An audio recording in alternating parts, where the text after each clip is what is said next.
वहीं माता सीता ने वट वृक्ष को आशीर्वाद दिया, उसको वरदान दिया कि जो पतिव्रता स्त्री तुम्हारा स्मरण करके अपने पति की दीर्घायु की कामना करेगी, उस स्त्री का मनोरथ, उस स्त्री की प्रार्थना जरूर सुनी जाएगी, जरूर पूरी होगी। कौवे को श्राप दिया कि तुमने देखते हुए भी, सब कुछ जानते हुए भी झूठ बोला, जा आज से तेरी एक आंख की रोशनी खत्म हुई, आज से तू एक आंख का अंधा रहेगा। दोस्तों, तब से लेकर आज तक कौवा सिर्फ एक आंख से देखता है। एक आंख की उसकी जो पुतली है वो बिल्कुल बंद रहती है, एक आंख से उसको बिल्कुल नहीं दिखता। कौवा जब भी यह देखेगा एक आंख से ही देखेगा। ये सब माता सीता जी के श्राप के कारण है। जय श्री राम दोस्तों, राधे राधे। कैसे हैं आप सब? भगवान की कृपा और आशीर्वाद से आप सब कुशल मंगल से होंगे और आप सबकी कुशलता के लिए भगवान श्री के चरणों में हर वक्त प्रार्थना करता हूँ। दोस्तों, आज की कथा बहुत अद्भुत है, बहुत रोचक है और बहुत प्रेरणा देने वाली है। आज की कथा के अंत तक बने रहना और कथा को ज़्यादा से ज़्यादा शेयर कीजिएगा। दोस्तों, हमारे शास्त्रों में पिंडदान का बहुत अधिक महत्व बताया गया है। लोग पितृपक्ष के दौरान पिंडदान करने गया जी में, हरिद्वार जी में और अनेकों दूसरी जगह पर जाते हैं। ऐसा माना जाता है कि मरे हुए व्यक्ति का पिंडदान करने से उनकी आत्मा को शांति मिलती है।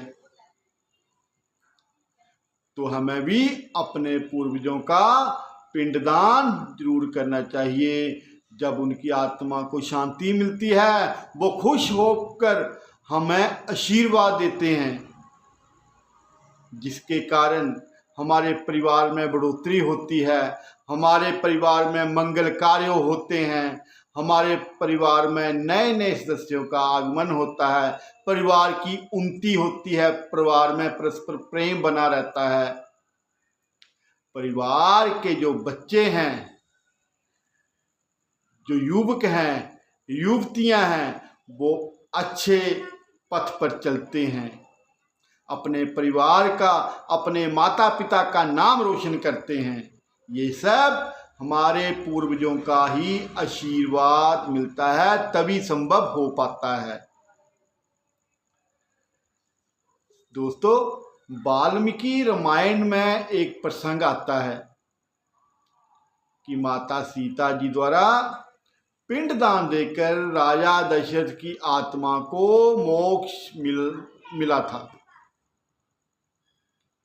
वनवास के दौरान भगवान राम, भ्राता लक्ष्मण जी और माता सीता जी पितृपक्ष के वक्त श्राद्ध करने श्री गया धाम जी पहुंचे। वहां ब्राह्मण द्वारा बताए गए श्राद्ध कर्म के लिए आवश्यक सामग्री लेने प्रभु श्री राम और श्री लक्ष्मण जी नजदीक के नगर की ओर चले गए।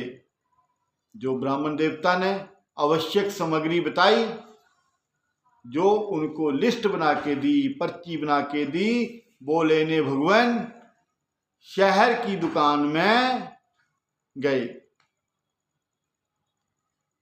आते आते प्रभु को देर होगी, समय बीत रहा था। तब ब्राह्मण देवता ने माता सीता से प्रार्थना की, माता सीता से आग्रह किया कि माता, पिंडदान का समय निकल रहा है, इसलिए समय से अगर पिंडदान नहीं दिया गया तो पिंड देने का कोई औचित्य नहीं रह जाएगा। ये सुनकर माता सीता जी की व्याकुलता भी बढ़ती जा रही थी, क्योंकि भगवान श्री राम और लक्ष्मण जी अभी तक लौटे नहीं थे, काफी देर हो चुकी थी। इसी उपरांत दशरथ जी की आत्मा ने उन्हें आभास करवाया कि पिंडदान का वक्त बीता जा रहा है, अतः शीघ्र पिंडदान दिया जाए जिससे मेरी आत्मा को शांति मिले। ये जानकर माता सीता जी असमंजस में पड़ गई, परेशान हो गई कि अब क्या किया जाए। तब माता सीता ने समय की महत्व को समझते हुए, समय की कीमत को समझते हुए ये निर्णय लिया कि वह स्वयं अपने ससुर राजा दशरथ जी का पिंडदान करेंगी। तो माता सीता ने किया क्या? माता सीता ने उस नदी के किनारे जहां पर पिंडदान दे रहे थे, उस नदी का नाम था फल्गु नदी। फल्गु नदी के साथ साथ वहां उपस्थित बट वृक्ष, कौवा, तुलसी, ब्राह्मण, गाय और केतकी के फूल को साक्षी मानकर बालू का पिंड बनाकर पिंडदान कर दिया। इस क्रिया के उपरांत जैसे ही उन्होंने हाथ जोड़कर प्रार्थना की तो राजा दशरथ ने माता सीता का पिंडदान स्वीकार किया। उनकी आत्मा को शांति मिली और माता सीता को इस बात से प्रसन्नता मिली कि उनकी पूजा राजा दशरथ जी ने स्वीकार कर ली है। वह जानती थी प्रभु राम इस बात को नहीं मानेंगे, क्योंकि पिंडदान पुत्र के बिना हो ही नहीं सकता।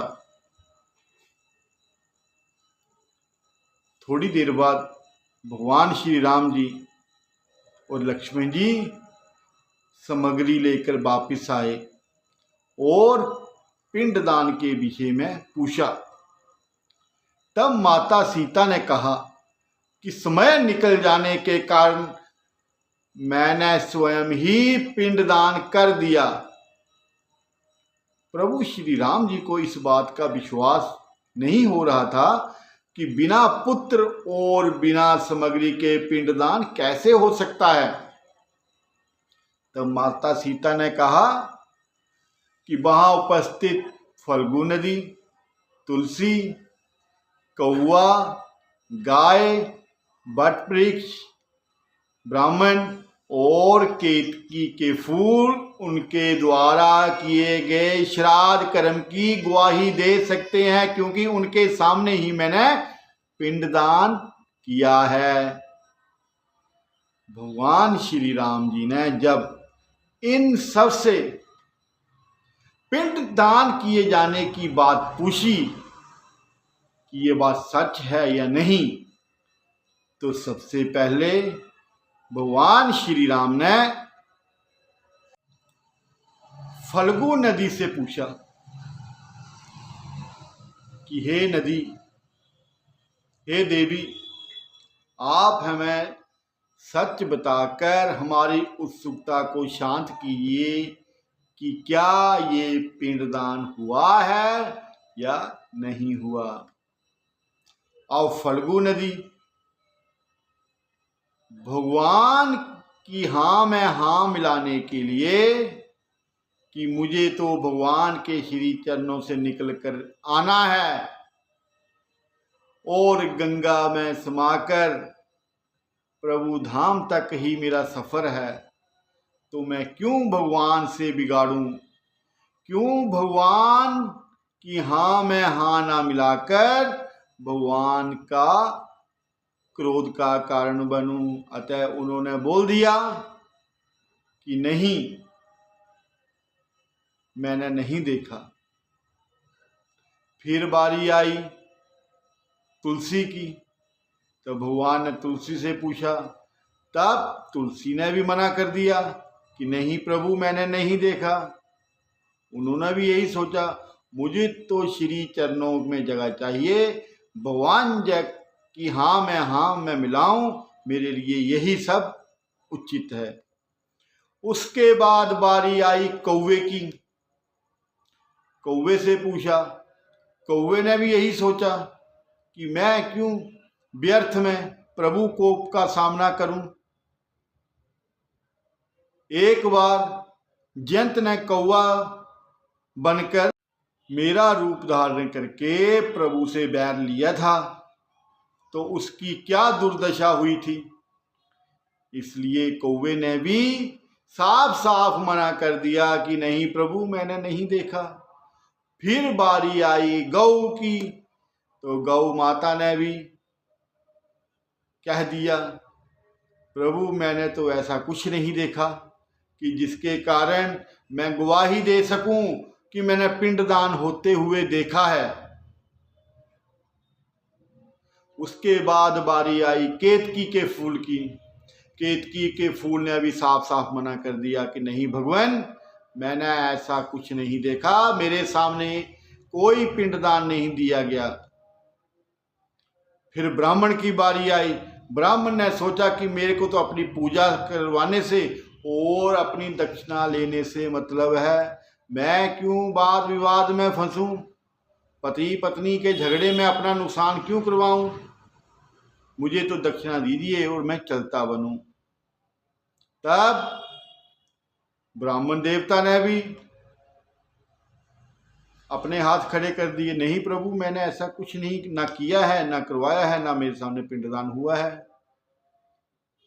फिर बारी आई बट वृक्ष की। तो बट वृक्ष ने कहा, हाँ भगवान, पिंडदान हुआ है, पिंडदान मेरे सामने हुआ है और मैं इस बात का गवाह हूं कि पिंडदान पूरे विधि विधान से, पूरे मंत्रोच्चारण के साथ हुआ है। और जिस पुण्य आत्मा के प्रति पिंडदान निमित्त किया गया है, जिसको समर्पित किया गया है, उनको भी पिंडदान लेते हुए मैंने देखा है।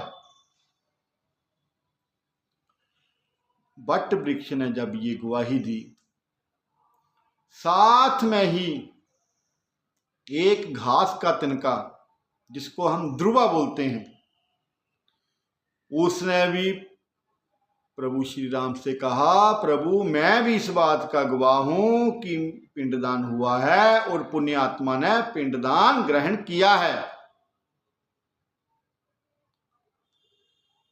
तब राजा दशरथ जी की आत्मा सामने आई और उन्होंने कहा कि पिंडदान हुआ है और मुझे पिंडदान लेकर बहुत प्रसन्नता हुई, खुशी हुई, मेरी आत्मा को शांति मिली है। अतः उन्होंने बहुत बहुत आशीर्वाद भगवान श्री राम, माता सीता और लक्ष्मण जी को दिया और अपने धाम चले गए। अब माता सीता जी के क्रोध का कोई अंत नहीं था। माता सीता ने सबसे पहले फल्गु नदी को श्राप दिया।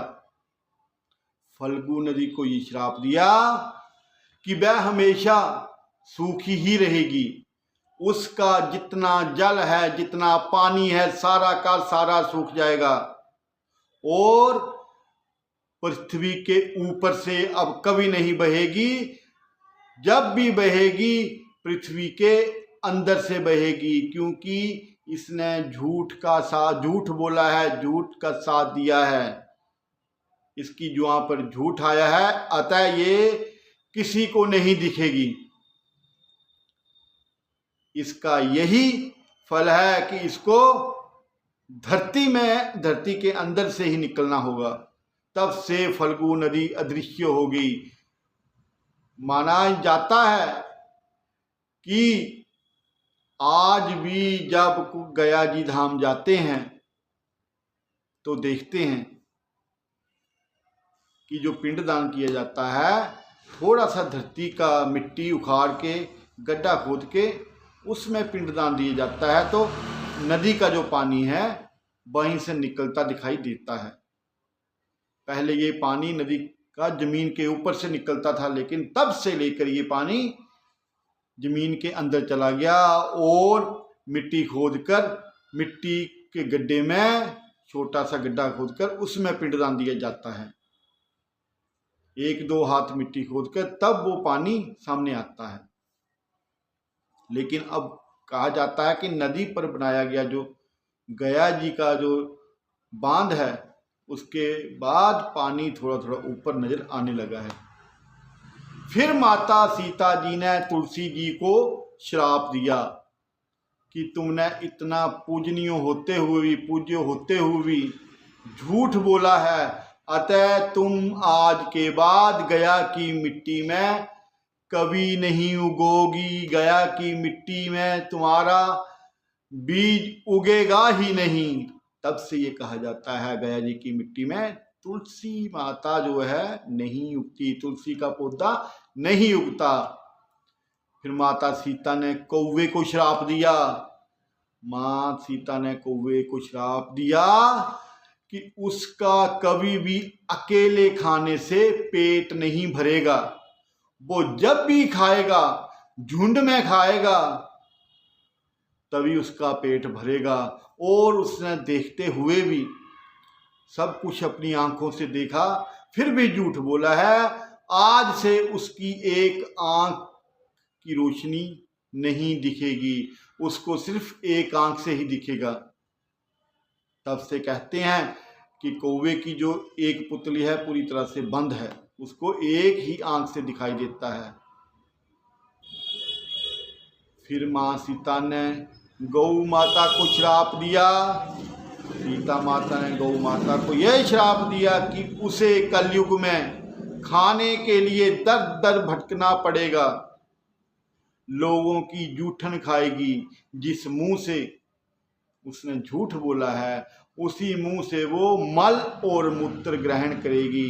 इसलिए ऐसा भी माना जाता है कि जो व्यक्ति झूठी गवाही देता है, जिसके कारण, जिस झूठ के कारण किसी की मृत्यु होती है, जिस झूठ के कारण किसी की आत्मा को ठेस पहुंचती है, जिस किसी के झूठ के कारण किसी का परिवार बर्बाद हो जाता है, उस आदमी को, उस जानवर को, उस प्राणी को, जिस किसी में भी चेतना है, उस जीव को किसी ना किसी जन्म में अपने मुंह से मल मूत्र खाना पड़ता है। फिर बारी आई ब्राह्मण की। मां सीता ने ब्राह्मण से कहा कि तुमने शास्त्रों का अच्छा अध्ययन किया, एक ब्राह्मण होते हुए झूठ कहा, जा तू जितना मर्जी कमा ले, जितना मर्जी धन अर्जित कर ले, जितना मर्जी पूजा पाठ करके अपने को धनवान बना ले, तू तब भी निर्धन ही रहेगा, क्योंकि तुमने इसी पूजा के लिए झूठ बोला है। तब से माना जाता है कि ब्राह्मण को निर्धन ही माना गया है, गरीब ही माना गया है। कर्म कांड करके, सिर्फ कर्म कांड करके ब्राह्मण अपनी रोजी रोटी तो चला सकता है, लेकिन बहुत बड़ा धनवान कभी नहीं बन सकता। फिर बारी आई केतकी के फूल की।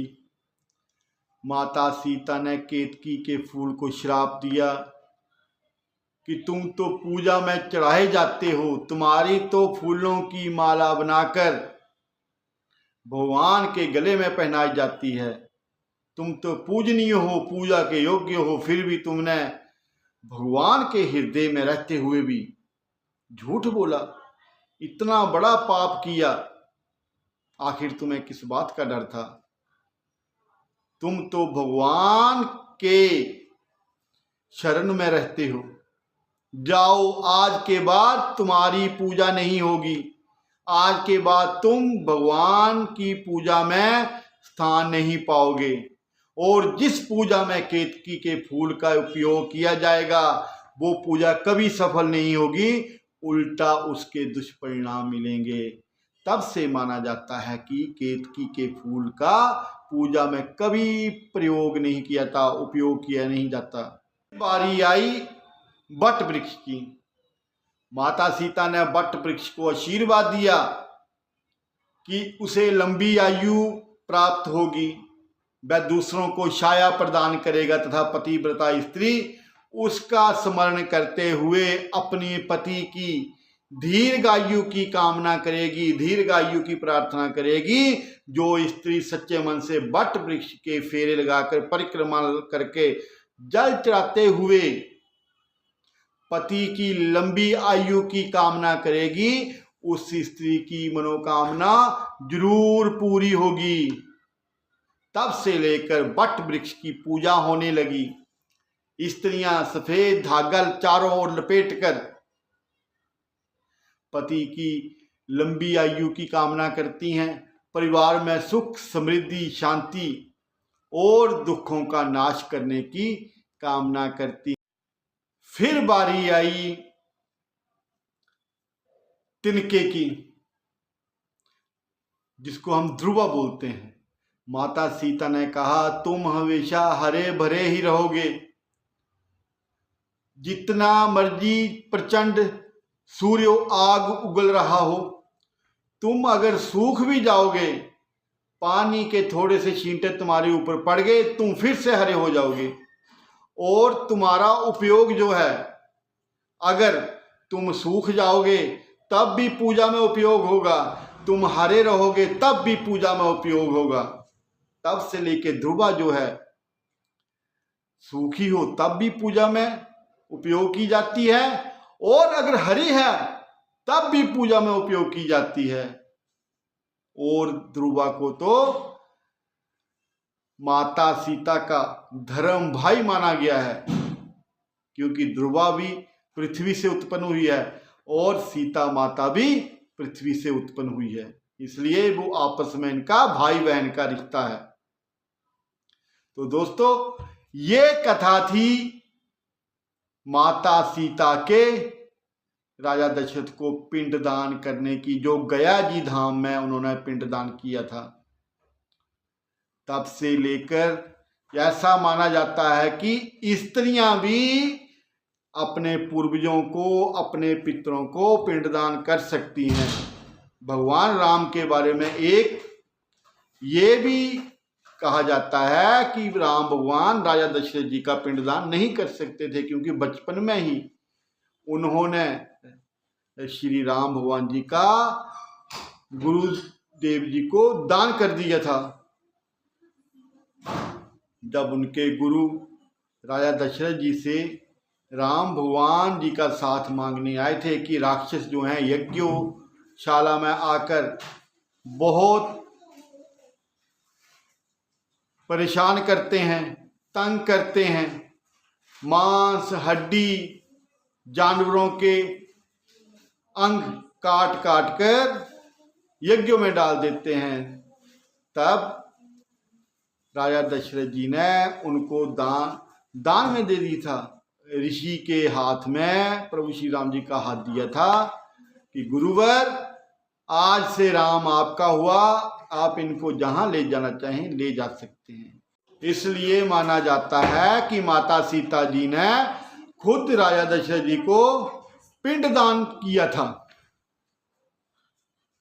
क्योंकि दान की हुई चीज का कोई दान कर नहीं सकता। राम भगवान जी का जो दान कर दिया था, इसलिए उनके हाथ से पिंडदान नहीं लग सकता था।